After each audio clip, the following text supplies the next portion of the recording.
Hi, everyone. Thanks for joining us today. So I'm just going to do a quick sound check to make sure that everyone can hear me okay. Just popped a message into the webinar chat. So if you can hear me okay, just let me know.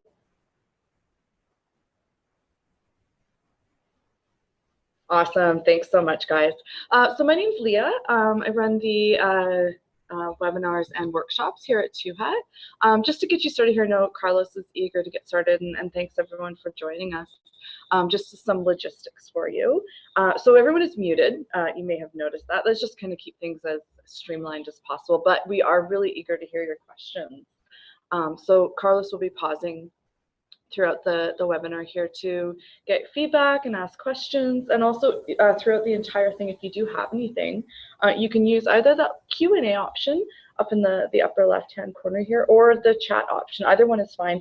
If you use the chat option, one thing that's a little tricky is just make sure it's set to, you'll see a drop-down to all panelists and attendees, and that way everyone in the webinar can see your question here, and that'll make things a little bit easier.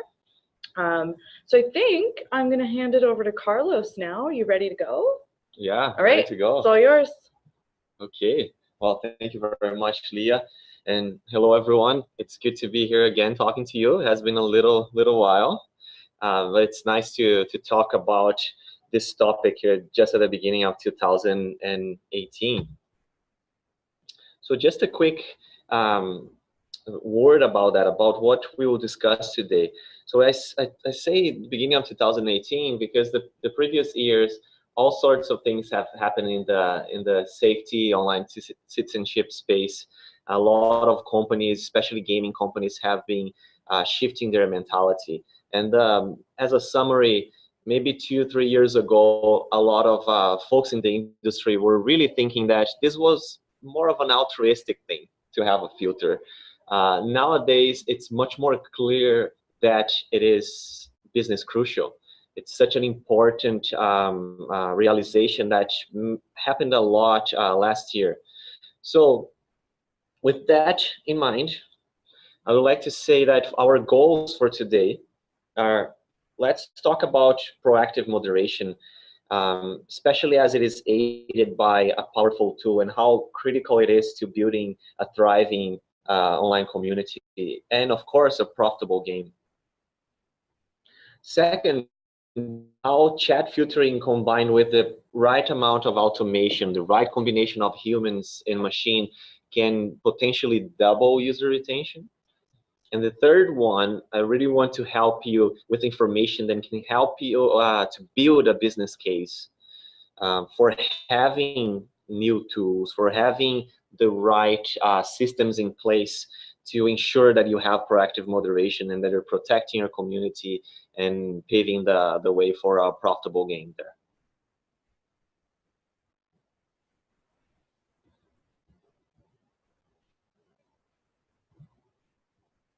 And let me just make sure that you can see me, because my video wasn't on. There he is. Aha, right there. Okay, so first thing, let's talk about the essentials and why we talk about filtering. You know, going back to that idea, in the past, there was a lot of thoughts regarding, oh, that's censorship, that's not really a cool idea, let the community deal with it. Well, first thing, the problem of letting the community deal with it is you put the onus on your players to deal with awful content that, quite honestly, it's unnecessary for the community to be exposed to it. When you have your community terms, your terms of use, you have your policies, and you know that certain things just don't fly in the community. If you don't know anything about it, your users will be exposed, and furthermore, your moderation team will be exposed to things that are unnecessary. The computer, a filter could be dealing with it. So really an essential technique when you're filtering the worst of the worst, you're just getting rid of that obviously against your terms of use. So it's a proactive layer. You have that coming first, and you have that before other techniques like user reporting. So the onus isn't just on your users. You're not asking them to do all the heavy lifting, right? It's important, though, that we don't just apply a filter that's very heavy-handed and curbs expressivity and okay, allows for safety, but also even safety is such a heavy word. What is really safety? We're going to block a lot of things and a lot of legitimate uses of words. So having a contextual filter, a filter that's smart enough to understand the difference between different nuances and connotation is really, really key. And here's a great bonus when you apply the proactive layer of filtering. You have less reported content because you don't have severe content in the first place for users to report. That severe content, the worst of the worst, is taken care of. So that's already helping you reduce moderation workload, especially as it pertains to user reports. Or if we really go a step beyond and we consider this, some companies receive complaints via support. So it can potentially reduce the amount of tickets you get as well.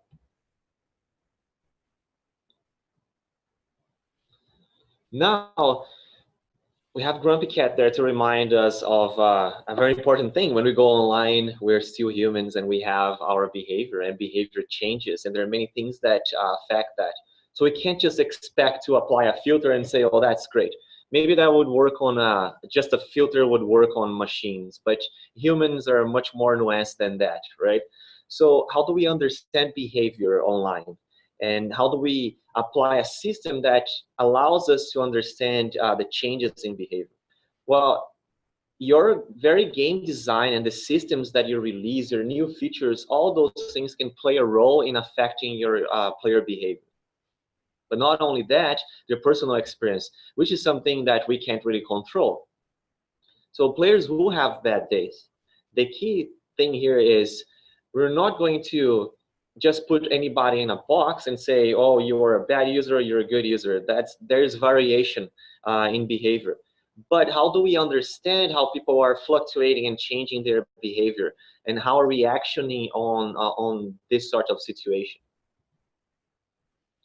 That's where it's really good to have a reputation system or a trust system. And when I say this is, think about it, you have settings for a player that is just starting a game, and you're giving them the benefit of the doubt, right? So it's a default setting. And think about an honor system, and you abuse it, you lose it, right?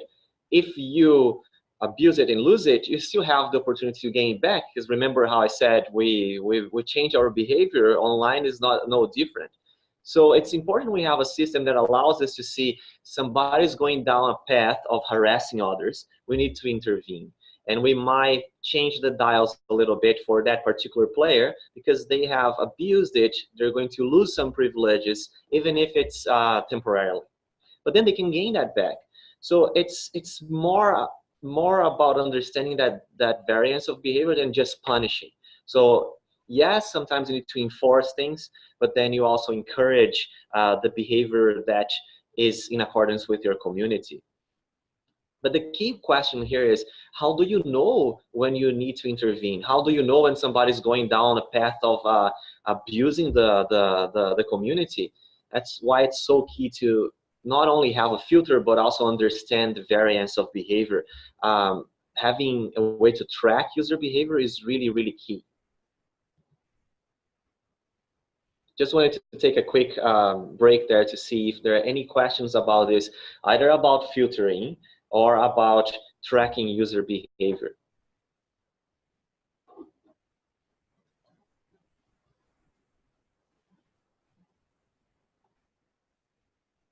If that's all clear as mud, then I'll keep going. All right.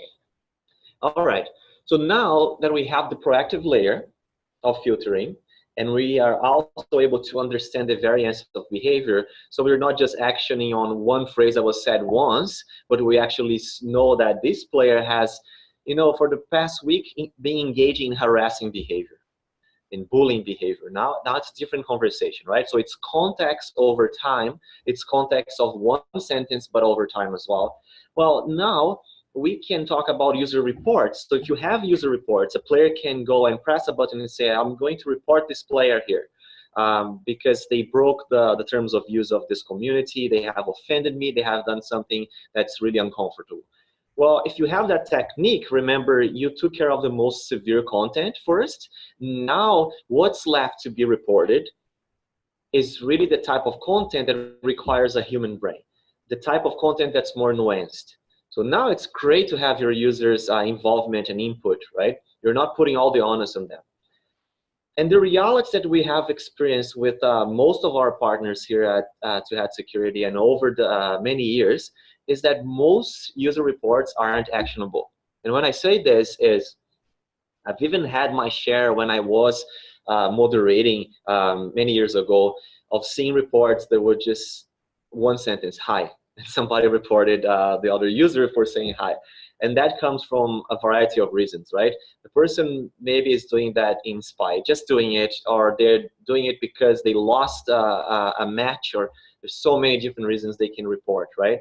Well, if you have an intelligent system in place that can see that that phrase is just a hi, that's a non-actionable report, can be closed, right? So keep that in mind.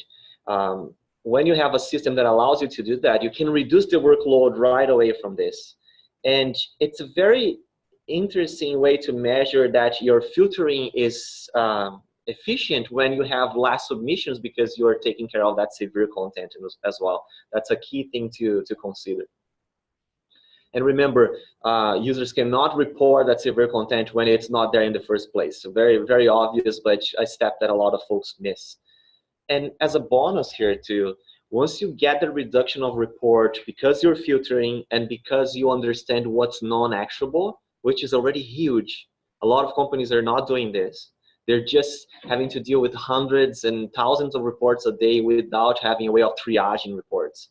That's I can't stress this enough. There are a lot of companies not doing this. Then you can take a step further and say, well, now we can use AI to train a system on what moderators did. So the AI, the artificial intelligence, can predict moderation action and automatically take care based on your thresholds and on your comfort levels. Right? Exactly about this topic here is a case of this wonderful partner we have, Sulaki, company that created the game Habbo. We have been working with them for a while now, and through our partnership, they have been able to reduce their moderation workload by 70%. And by applying a proactive filter, by using other techniques as well, and we are constantly engaged with them and looking at ways to even further reduce that. So this is an incredible number, 70% reduction in workload. And when I'm telling you that a lot of companies are not taking those steps, you can imagine what's the opportunity that's being missed there. We're asking our moderators to do a lot of work that becomes repetitive, creates moderation fatigue. So the quality of the decisions are not at their best, and there's burnout, right? And we're exposing our moderators to a lot of things that are unnecessary.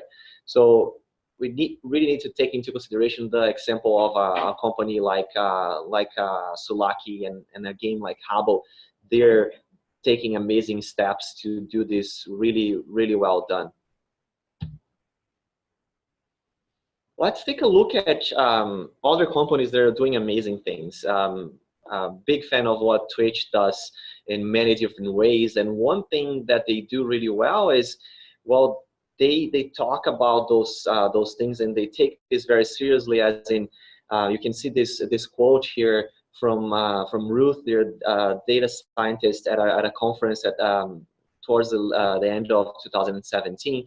And this is so interesting to consider, right? If I really agree with her, if we are serious about having communities that are thriving communities, we need to make sure that they're as pleasant and as safe as possible, right? And I have been hearing this from multiple companies, and I think Twitch is just a big leader in this space, and they're doing great things like AutoMod, and they take this subject very, very seriously, and they do the best they can to have a very, very healthy and engaged community. If we go back a little bit and using this this number from a study that Riot did a few years back, and it has been estimated back then to be 320%, as you can see, for a user who experiences negative behavior and toxicity, being 3 times more likely to quit, right? That was the number estimated back then. One thing I can tell you is that as an industry, as a lot of folks discussing this nowadays, we are fairly aware and confident that there is a connection between negative behavior and toxicity and churn. What is happening nowadays is that we're refining the ways of measuring it and getting updated numbers and understanding this better with more measurements and more KPIs to really pinpoint this. But this is a good guideline. You can look back at this number estimated back in 2014 and say, okay, this is a really anchoring point, something you'll see you can use in your conversations regarding a business case. Also, a recent study that we have done here at Hat with an anonymous but big battle game, we found that when users engage in chat in that game, what happened is they were 3 times more likely to keep playing. And the working hypothesis there is that that bond, that connection, you were making a human connection when you go online and you're chatting and you're part of that community. So think about this. There's the benefit of having chat, of having social elements in your game. And we have seen this in different manners, and I imagine a lot of you who have chat in game, you have seen the correlation, and you have probably ways of measuring user engagement through the chat. So, and this gives us a good measure as well, 3 times more likely to keep playing. However, if you think about the other stat I just shared with you of roughly 3 times more likely to quit if there is exposure to negative behavior, well, if we have chat, but we don't have systems in place to take care of those behavior variances and challenges, what happens is we basically cancel the benefits of having a chat. So whatever benefit you would have of retaining more users, if you don't do anything about online behavior, you can potentially cancel that.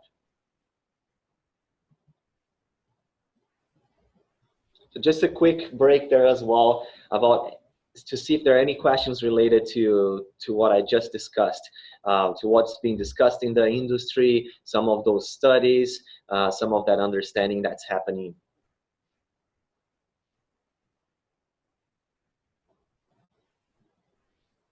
No, can we keep going? All right, just a quick sip of coffee.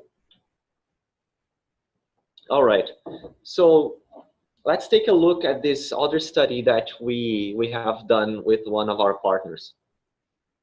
And to just consider the situation when Friendbase, they created this great app and game for kids. And they were growing really fast back in 2016. However, they had challenges with online behavior, and it was related to sexism, racism, and also bullying. So they had this working hypothesis that there was something something related to that affecting user retention. And they wanted to know, what can we do? So we formed this partnership. We started working together. They applied the proactive filter. And what happened was, after measuring this for some time, they understood that the retention by day 30, so folks staying up to day 30 in the game, doubled. We're talking about doubling user retention, which is an amazing number as well.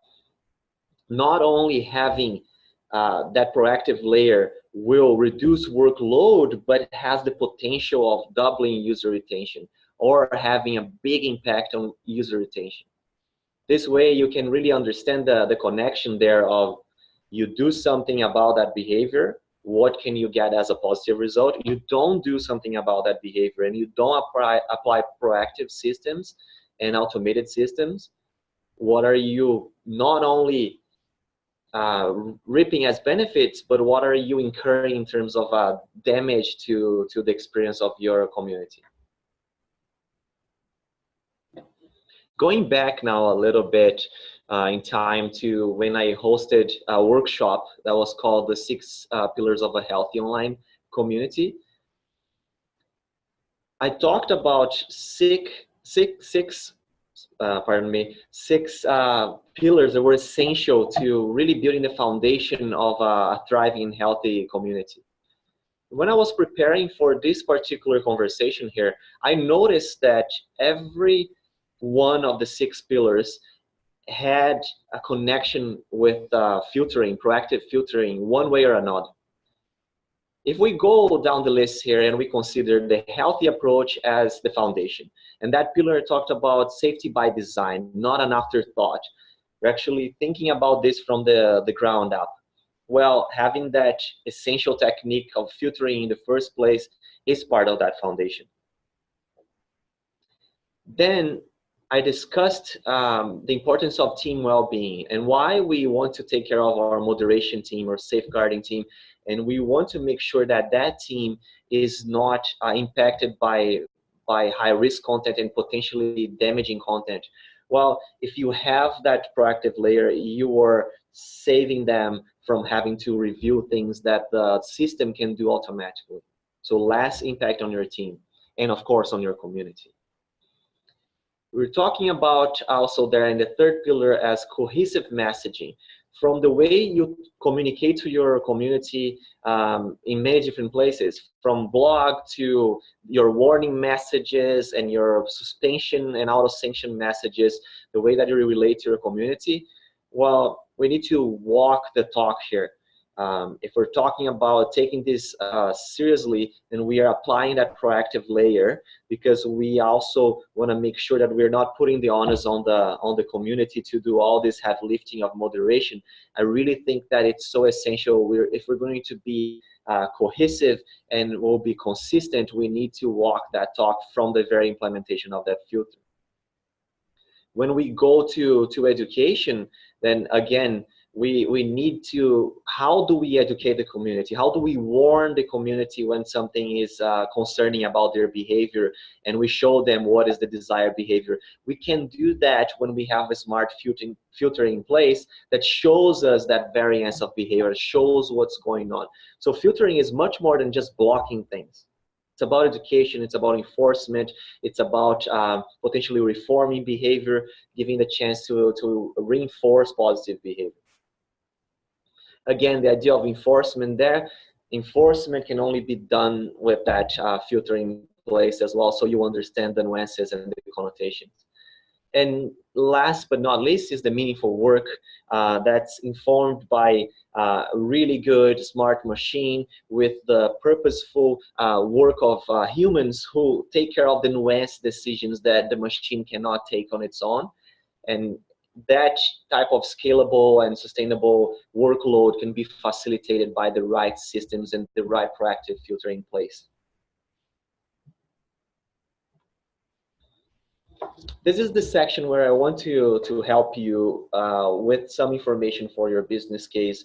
And it's a little bit of a recap. As usual, we'll send you the PDF version of this presentation, so you have clickable links. You can take a deeper look at some of those studies and conversations I'm referring to. So here are some points for you. Let's remember that number that was estimated a few years back from the Riot study, that users that experience toxicity, they're roughly 3 times more likely to quit. So good number that has been estimated in the past that you can use as an anchoring point for discussions to give you that confidence. Like I said, that the industry understands that there is a connection between toxicity and user churn. That's the key takeaway here. The other one is, well, that study from Two-Hat here, that when users engage in chat, when they engage in that particular game that we studied, they were 3 times more likely to return to the game. So the importance of chat for a thriving community, game community, but then you need to do something about the behavior in the community so you don't cancel out this benefit. So put those 2 numbers together when you're talking to stakeholders. But also thinking about that other stat that I shared with you, The importance of doing something about workload, of proactive systems, so you can potentially reduce workload by a high percentile like 70%. It's really something we can't ignore. There's huge gains here that are possible. And also the idea of how much you can impact positively your user retention by applying those best practices in filtering techniques and also other techniques that are related to taking care of that behavior, encouraging positive behavior, and also doing something about severe content. A bonus point here for you too is our companies and communities are different, right, from each other. We have different systems in place. Sometimes we have legacy filter systems that we're using, or we have very different dynamics of stakeholders. And I know it's not easy to measure KPIs of a moderation team, of a community team, measure a community health. That's not easy. But my encouragement to you is take a look at what you can measure nowadays. What can you measure that shows how much time and effort and resources are going into manually moderating things? That's number one, because now you can come to stakeholders and really talk about something that's relatable, which is time that's being spent on tasks, impact on your team. Can you measure the impact that reviewing high-risk content is having on your team's well-being and on their everyday work? All those things that you're able to measure, if you're able to measure them nowadays, then you can use in conjunction with those numbers that I'm sharing with you, in conjunction with those ideas, you can share that in a business case and then correlate that to numbers, correlate that to time, correlate that to resources and money that you're spending right now. That gives you a common language to talk to stakeholders that don't necessarily understand the moderation space and the online safety space. That's my key recommendation for you is measure what you can measure right now, and what you can measure, that's your argument to say we need to measure it because we need to understand what's the impact. We could be working more efficiently, we could be protecting our team and our community better. Let's take a look at key takeaways from this conversation we had today.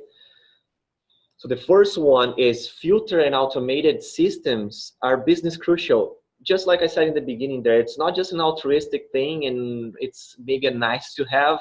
Well, you saw that we can't just ignore it. The potential percentile of benefits or even canceling benefits is just too big. We don't want to mess around with affecting user retention negatively, or having a huge workload that's unmanageable and it's going to cause a lot of problems for us and for our communities. The second key takeaway is just that understanding of what I just said there. We don't want to cancel that, right? We want to not only have that proactive layer that is there's a good practice and good form in the first place, it's foundational to our safety systems, but also we want to be sure that we're reaping all the benefits of having a social platform in the first place. The third takeaway is I encourage you to build that business case, and by all means please use whatever information you saw here in this presentation that's useful, that relates to what you're doing nowadays, but also uncover the inefficiencies of your current system, uncover the concern that you may have with how much time is being spent, the impact to your community. Every KPI you can measure related to this should be a really helpful way to make a business case to say, hey, we need to revisit our filtering system. Or if you don't have a filter system, you need to consider, okay, we should have, and here's why we should have one, so you can have really good arguments for that.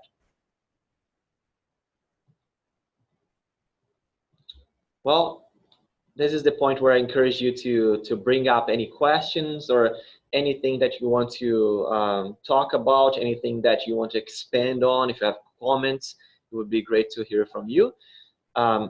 If you don't have, then for sure getting in touch with us. I'll have more information for you in a second here, how you can keep the conversation going and get in touch with me and get in touch with Two Hat Security as well about this.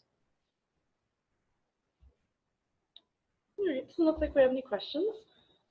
Okay, so like I said, let's continue this conversation. You have my email address there on the screen. Feel free to contact me directly about any of this that we discussed today. If you have questions, we can have another conversation as well, even one-to-one. I'm always happy to talk in the industry with friends and partners about this topic.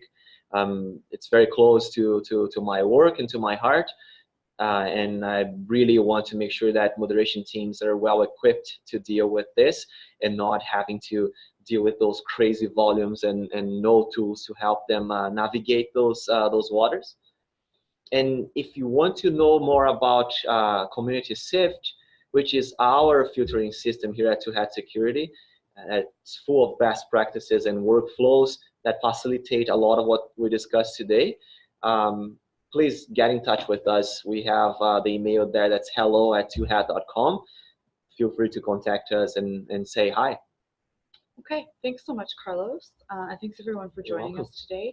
Like Carlos mentioned, we will be sending out a PDF of the presentation, as well as I will be uploading a recording of the video to YouTube, which I'll include in the follow-up email as well, so you can watch it again and share it with your colleagues and coworkers, anyone else who you think would benefit from it. So again, thanks so much for joining us here today. We only went 2 minutes over time, which I think is pretty impressive. Okay. Nice. Not bad at all. So really enjoy the rest of your day, and thanks again for coming. Bye-bye. All right. Thank you.